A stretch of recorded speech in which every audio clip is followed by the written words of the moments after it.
Well, Al, good to talk to you. Thank you for hanging out on the program today. I appreciate it, man. Yeah, it's great to be here. Great to see a little bit of the East Coast. How's it going out there? What's it like? I mean, Las Vegas is an odd town because we are one industry, right? Hospitality, Yep. and a large portion of that being on the Strip. And the casinos are closed. They were ordered closed by the governor for 30 days, and people are out of work, and that's a lot of people who are out of work. And there's a lot of tipped employees in this town where tip makes a huge amount.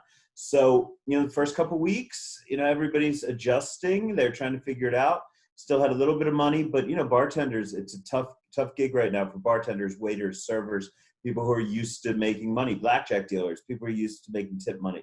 Some of the resorts have come through with incredibly generous offers. They're keeping people on the payroll. Full disclosure, the Las Vegas Review-Journal, where I worked, is owned by the Adelson family. They also own Venetian Palazzo. So I don't want to sound like, I'm being a little biased towards them, but they're keeping all their employees on payroll at the resorts over there. I think Wynn Las Vegas also keeping all their employees on payroll.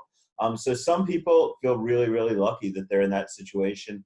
And those people, those of us who still have jobs, that still have paychecks, trying to go out, trying to do curbside pickup, trying to figure out ways, friends doing online concerts, online entertainments, we pass the virtual tip jar. There's a very small town mentality in Las Vegas when you get off the Strip, when you get into the neighborhoods, and the people that work in each industry are very close. We're a very tight-knit community. I happen to work among beverage and food people, right? So the bartenders, the waiters, and their goal is to help people. The ones who have jobs want to help those who don't have jobs.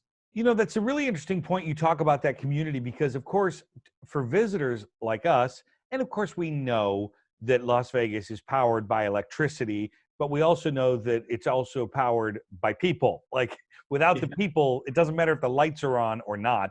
And so subliminally or certainly subconsciously, we know this, but to hear that sort of Las Vegas is not that big of a town. I mean, it really is a community of people that care about each other and their job is to serve others.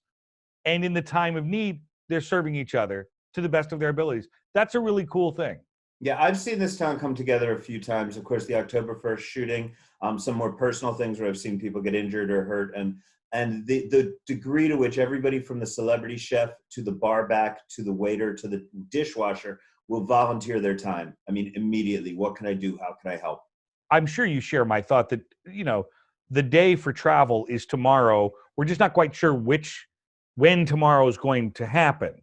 Like Yeah. nobody has any firm grasp on that.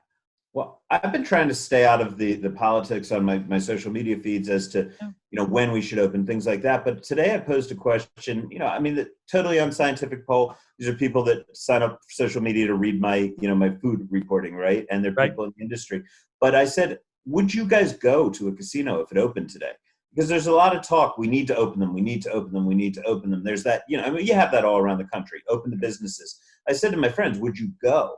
Would you go and sit in a nightclub? Would you stand in a nightclub, shoulder to shoulder? Would you go in a pool? I mean, people complain about the germs in the pools the rest of the year.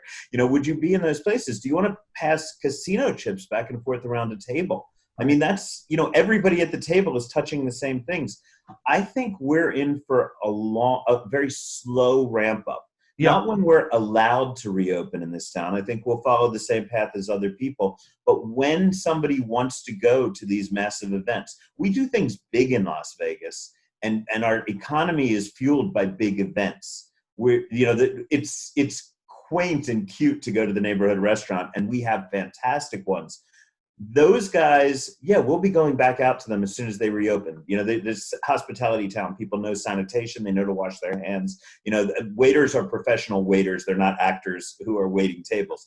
Yeah, I think until we have a vaccine, then, we're not going to have the exact same Las Vegas that we used to have. We're not all going to crowd into these spaces to be near a lot of strangers. And, that's part of the fun of Las Vegas. But, I don't see a lot of people wanting to do that for a while. But when we talk about recovery and starting the economy, it almost seems taboo to say, well, if you want to help the economy, if you want to help restart this economy, you need to get your ass on vacation as fast as humanly possible. We're like, oh no, people are dying. I mean, lives have been changed forever. Yeah, I know.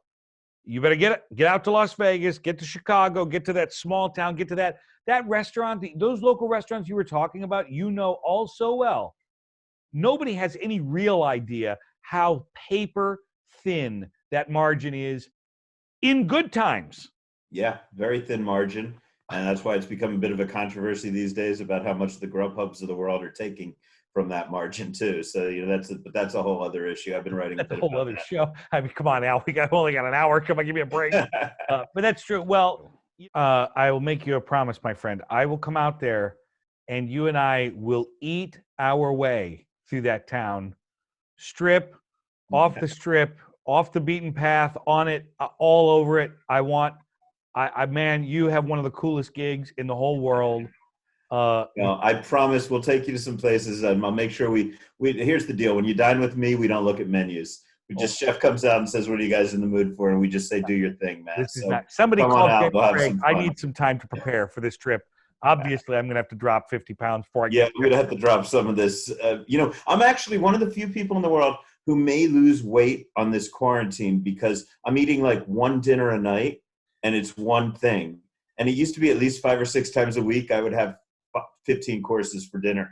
And I know, poor me, but that's why I'm starting to look like this, So all this baby fat, it's not baby fat. It's from those and your butter and cheese and salt, first world problems out there. Oh, 1% problems by far. But Al, thanks for doing this today. Thanks for chatting. Will you come back and give us an update on what's going on out there from time to time? Anytime. Give me a call. Thanks. Hey, guys, this channel is a celebration of all things travel, so hit that subscribe button. Leave a comment or question, share this video, like it, rate it, whatever. Believe me, it all helps. Thanks for watching.